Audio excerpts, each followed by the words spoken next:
We're here at the Gendai Gallery. I'm with Mitchell Akiyama, and we just experienced the size technology as a metaphor for everything. And we're curious to know about the sound of the piece and where you generated that from, or where it comes from. Is that something you made up? Or? No, it's actually the sound of the Japanese earthquake from last year. But it's not this. Earthquakes makes lots of sound, obviously, like the buildings collapsing make sound, and all sorts of epiphenomena of earthquakes make sound. But this is the seismic data that's been converted into sound. So it's arbitrary, but it's meant to give you the experience of have a feeling that. It's also compressed in time, so there's a beer. It's okay. So yeah, 2 days of seismic activity are compressed into 20 minutes. And is that seismic information public? Is that something that you have easy access to, the data? Yeah, well, not easy access, because I spent several days trying to teach myself seismology, and don't do it. It's really boring and hard. But I found databases of seismic activity that can be imported into this program that turns that's specifically designed to turn data sets into sound. So it's called sonification. The program's called Sonify, but there's a wider kind of process called sonification, and people in different disciplines do it.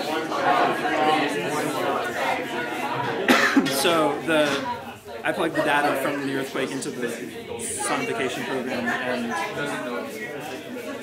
shaped it a little bit. So the piece is really psychologically interesting. You go through this almost rabbit hole entrance, almost like post-earthquake, where you're flying through rubble in a way, but then you enter this noise that I find very therapeutic until you hear those cracking moments, and after that it's this odd moment of anticipation of what's going to happen next. And I wonder for you, since you created the work, do you still get that sense of angst when standing on that podium, or is it something that you become used to better anticipate those moments? Or do you still feel that empathy for perhaps similar events that would have happened in Japan? Well, kind of all of those things. You never adjust to the sounds? Well, the thing about really intense sonic and physical phenomena is that you can rationalize or train a response to physical phenomena, to pain or to whatever. But then there's also just a pure physiological impulse, your body telling you it's not a good idea to actually. So ideally, initially, I wanted to do this piece with infrasound. So we can hear, humans can hear to about 20 hertz normally, and I wanted to do this piece at about 10 hertz, but it's just way too expensive and technically too difficult to do infrasound. But I wanted to have it just be violent, so you wouldn't hear it, you would just see the sound kicking up and feel almost physically ill.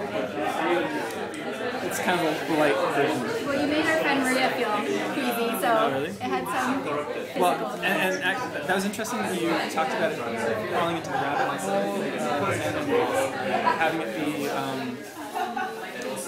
like an entry into some sort of alternate kind of, I guess any disaster creates a temporary alternate reality. And one of the inspirations from this piece was there's an Ilya Kabakov installation that I saw when I was, I don't know, maybe a teenager even. And it just really had an effect on me. It was this really simple construction of 2x4s and plywood, and there were these rafters with this confetti on it, and these fans blowing really lightly. So this confetti that kind of looked like cherry blossoms would slowly drift down to the ground. But the path you took through it was a little unsettling because you could always see where the exit was and all that. And when I looked that piece up, because I built this structure in my memory, it turned out to be called We Were in Kyoto. So there's this weird geographic resonance with this purely visual, aesthetic inspiration. So yeah, there is in a sense this sense of claustrophobia built into it, kind of based on my memory of that. Wonderful. Thank you so much, Mitchell. It's a wonderful exhibition. Yeah, thank you. One last question. Where did you get your boots? I think I got them at 69 vintage. Oh, thank you.